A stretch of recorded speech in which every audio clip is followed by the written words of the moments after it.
आज मैं बिरई ओम जी स्वाई के घर आया हूँ। ओम जी की तबीयत थोड़ी खराब थी, पैर के ऑपरेशन हुआ है अहमदाबाद से, तो तबीयत का हालचाल जानने के लिए आज ओम जी को पूछते हैं कि 2028 में कौन सी पार्टी का भविष्य तेज रहेगा, मतलब बीजेपी का, कांग्रेस का, आरएलपी का।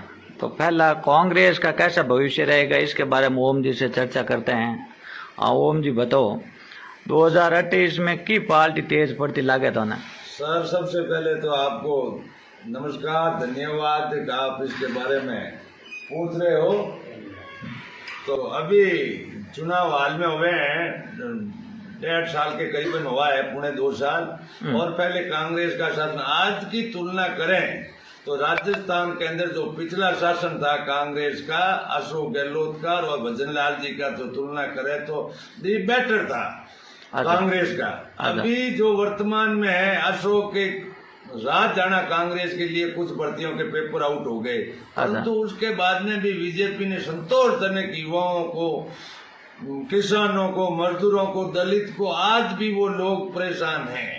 अच्छा, और आगे भी जो आने वाले 2028 का आम चुनाव, तो मैं आम चुनाव में अभी जो ट्रेंड हो रहे हैं, जैसे मैं किसी पार्टी का मेरे मोहताज नहीं है, परंतु मेरी विचारधारा कांग्रेस की है। परंतु अच्छा आदमी चाहे बीजेपी में है चाहे कांग्रेस में, किसान, मजदूर और दलित की कोई बात करता है तो मैं उनको लाइक करता हूँ, उनको पसंद करता हूँ। अच्छा, बाकी 2028 में अगर सर चुनाव होंगे तो जो अभी बीजेपी ने जो स्मार्ट मीटर निकाले हैं, तो लाइट से आम आदमी जुड़ा हुआ है। आपने आंदोलन भी किया था स्मार्ट मीटर के लिए गांव में।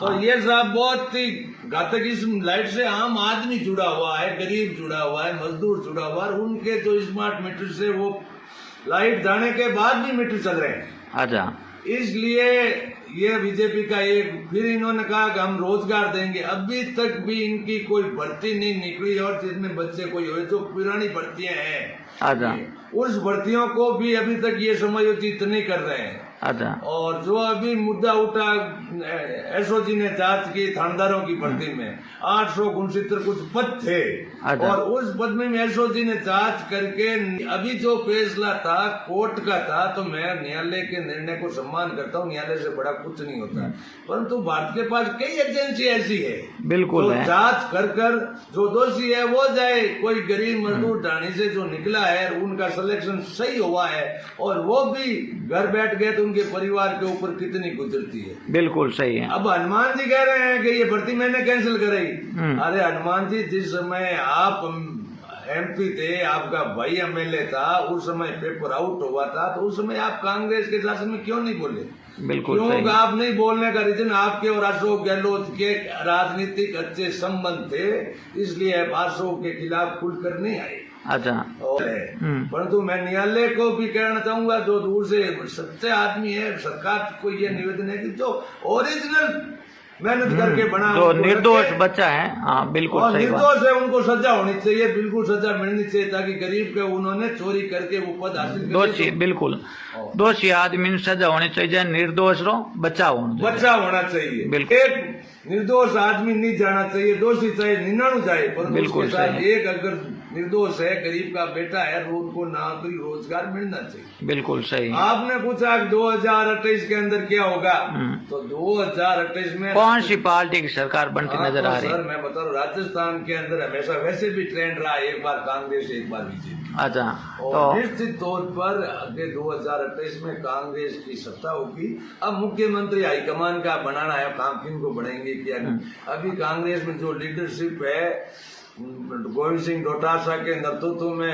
अच्छी तरह विपक्ष खड़ा है, और किसान गरीब का मुद्दा उठा रहा है। स्मार्ट मीटर अभी विधानसभा के अंदर, हाल ही के अंदर, कल परसों इन्होंने विधानसभा में पारित किया है कि किसान अगर ट्यूबवेल खोदाता है तो उनको अनुमति लेनी पड़ेगी। अब किसान कहाँ अनुमति लिया, खुद की बाप की जमीन जो नाथूराम जी मिर्दा ने उस समय दिया था किसानों को जमीन का हक, सामंतवाद के खिलाफ, उस जमीन को अपन के घर में ही ट्यूबवेल खोदाने के लिए वो सरकार से परमिशन लेगा। तो ये तो किसान को क्या क्या समस्या है कि परमिशन लेने में, कहाँ से परमिशन लेता है देखिए किसान? सर, किसान सबसे पहले पटवारी के पास जाएगा, ओके, उनको कितने चक्कर काटने पड़ेंगे। आम आदमी, आम किसान आज ट्यूबवेल 50-60 हजार में, उनके चक्कर में ही किराए में पूरे हो जाएंगे।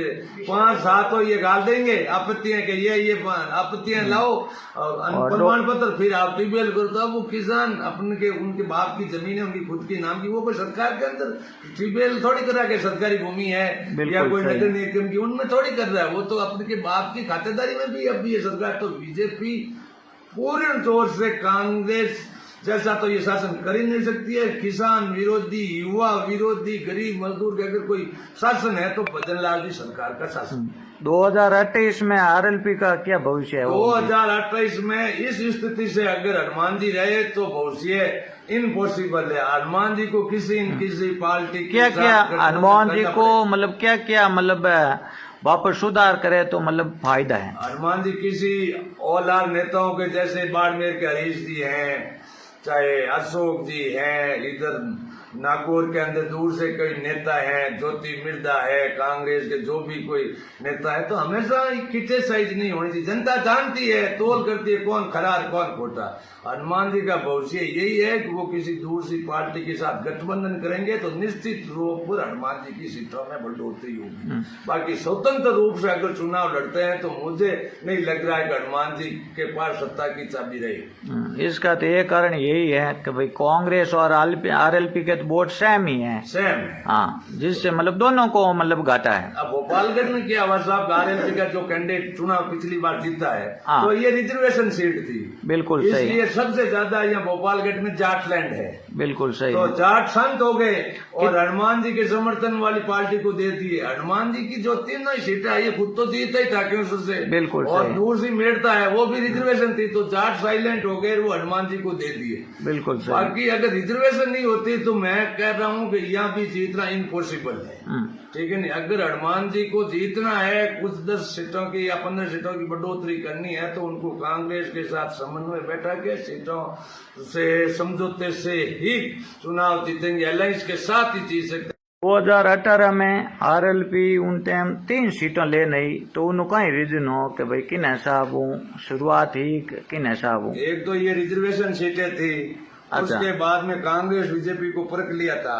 हनुमान जी ने नई पार्टी बनाई, जाट क्षेत्र था, और उसके बाद में पुखराज जी लोकल थे, सज्जन थे, प्रत्याशी भी ठीक था, और उसको जिताने में जो उनकी उस समय टीम लगी थी, वरिष्ठ युवाओं की, वरिष्ठ जाटों की, जैसे अभी वर्तमान में जिला अध्यक्ष है रामदीन जी सिंगड़, अच्छा, बबलू जी परारिया, और ओम डुडली छात्र नेता, अच्छा, और रामस्वरूप खाजा रतपुड़िया, बलजी सेवर, ये जो पूरी टीम, जो युवा, जो मिनकों में पैठ रखने वाले आदमी थे, वो जीत गए। फिर कांग्रेस बीजेपी के जितने भी सरपंच थे जाट, वो चुप हो गए, और हनुमान जी के लिए प्रोसीजर पॉइंट बन गया कि ये सीट जाटों की है, जाटों की है, जीतना है।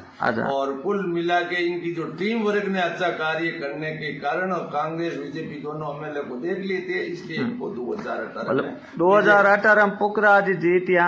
भोपालगढ़ क्षेत्र में कौम अगर पुखराज जी को नंबर दे 10 में से 10, तो उसका आंकलन करें तो पुखराज जी पूरे पासिंग नंबर है 10 में से 8-9 नंबर, फर्स्ट डिवीजन। मेरा आंकलन पुखराज जी ने किसी को निराश करके नहीं भेजा है। अच्छा, तो इतना नंबर ले नया ओम शाह, तो पर वापस चुनाव क्यों नहीं जीत? कोई समझ नहीं जीतने का रीजन था कि हनुमान जी के कारणों से कुछ तो ठीक है कौन नहीं, और कुछ जाट थे, ठीक है कौन नहीं, और इनको परख लिया था।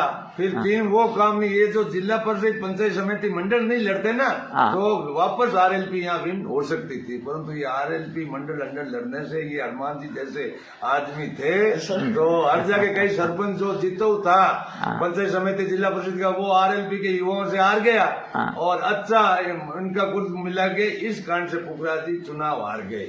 रिजर्वेशन था, सत्ता में थे नहीं, परंतु पुखराज जी ने जो कार्य किया वो संतोषजनक रहा। बाकी जनता जनार्दन है, जनता जो निर्णय देवे वो स्वरूप है। अच्छा बाकी कांग्रेस जैसा शासन, अशोक गहलोत जैसा शासन न तो भूसा न भविष्य थे। और जोधपुर के लिए तो इन्होंने दिल्ली बना के रख दी।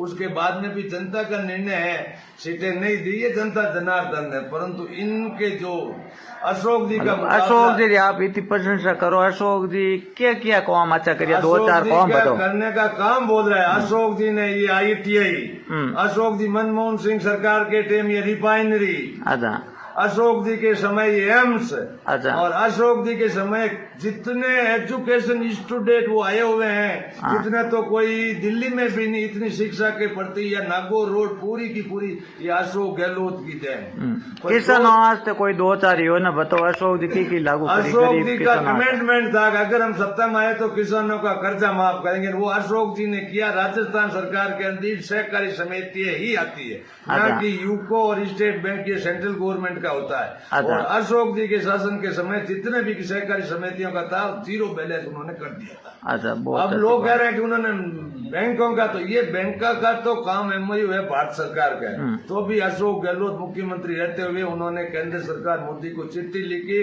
25 पैसा हिसाब राजस्थान सरकार व्यय करेंगे, 75 सेंट्रल गवर्नमेंट देर, किसानों का जीरो बैलेंस करे। अशोक जी फोन दिया इनू मतलब फायदो योग नुकसान हुआ। अब ये फोन देना तो अशोक जी की तो सोच अच्छी थी, परंतु फोन नेगेटिव, मेरे हिसाब से ये फोन ऑन देना ये कोई अच्छा नहीं था। मैं एक कांग्रेस विचारधारा होने के नाते कह रहा हूँ, ये फोन से माइनस गए प्लस नहीं गए। मैं तो हर आदमी को फोन मिला, फोन के होने के बाद क्या उनका मिस यूज होने गया। अशोक जी को तो इससे अच्छा है दी बेटर कोई गरीब करूँ उनको सिलाई मशीन, जैसे सिलाई मशीन, वो दे दे, वो एक अलग चीज है। जो ये है कुछ नहीं। मैं तो अब युवाओं से यहाँ भोपाल के लिए कहना चाहता हूँ, जो युवा वर्ग इस सोशल मीडिया से जितनी दूरी बना के रखे, इतना ये सोशल मीडिया ने खराब कर रखा है युवाओं को जितने भी है। तो मेरा ये है कि सोशल मीडिया, ये फोन अच्छा है, पर फोन में बुराइयां बहुत है, अपन सही यूज नहीं कर पा रहे हैं, गलत दिशा में युवा भटक रहा है।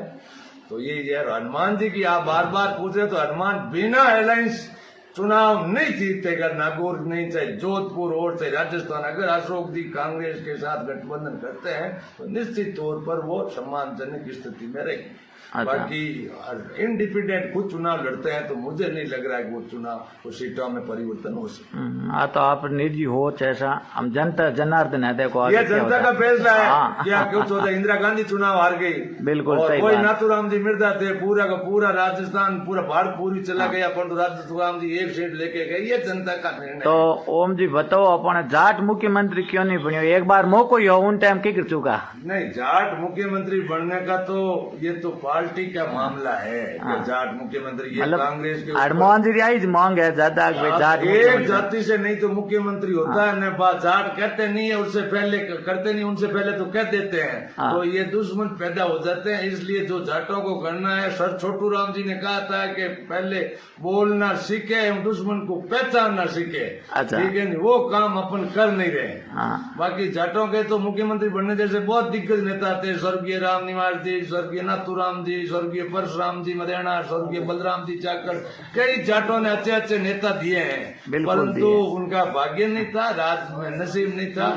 बाकी अशोक जी बने तो भी मुझसे ये नहीं समझता हूँ कि भाई ये जाट विरोधी रहे, ऐसी कुछ है नहीं। बाकी जनता अपना अपना विचार है।